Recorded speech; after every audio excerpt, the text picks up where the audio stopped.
হবে। কারণ মানুষ যেমন মানুষকে তৈরি করে, গাছও মানুষকে সহযোগিতা করে। আপনাকে শুধু গুণাগুণ জানতে হবে ভাই। ভাই বন্ধু, দিদি বৌদি, ভাবি চাচি, সবাইকে বলছি আপনার চালের ড্রামে কিছু নিম পাতা রেখে দিন, পোকা ধরবে না। নিমের পাতাটাকে প্রতিদিন খাদ্যাভ্যাসের মতো নিয়ে যান, অ্যালার্জি বলে কিছু থাকবে না, চর্মরোগ জীবনে কোনোদিন হবে না। আরো একটা কথা বলি, যারা রূপচর্চা করেন, শরীরকে ভালো রাখতে চান, ত্বককে আকর্ষণীয় করে রাখতে চান, কাঁচা হলুদ আর নিম পাতা বেটে গোসলের আগে মুখে লাগান, হাতে লাগান, শরীরে লাগান, শুকিয়ে গেলে সাবান দিয়ে ধুয়ে পরিষ্কার করে ফেলুন। প্রতিদিন যদি এটা করতে পারেন, আপনার ত্বক হবে কাঁচি হলুদের মতো উজ্জ্বল।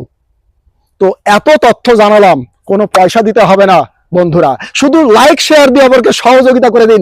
আরো তথ্য নিয়ে আসবো আপনার সামনে, কারণ আমার তথ্য যদি আপনার এতটুকু উপকার করতে পারে, এতটুকু মিঠার স্বাদ দিতে পারে, আপনি আমার জন্য একটু লাইক দিবেন না? নিশ্চয়ই দিবেন, কারণ আপনি কৃপণ নন, এটা আমি জানি। ধন্যবাদ, দেখা হবে অন্য একটি ভিডিও নিয়ে।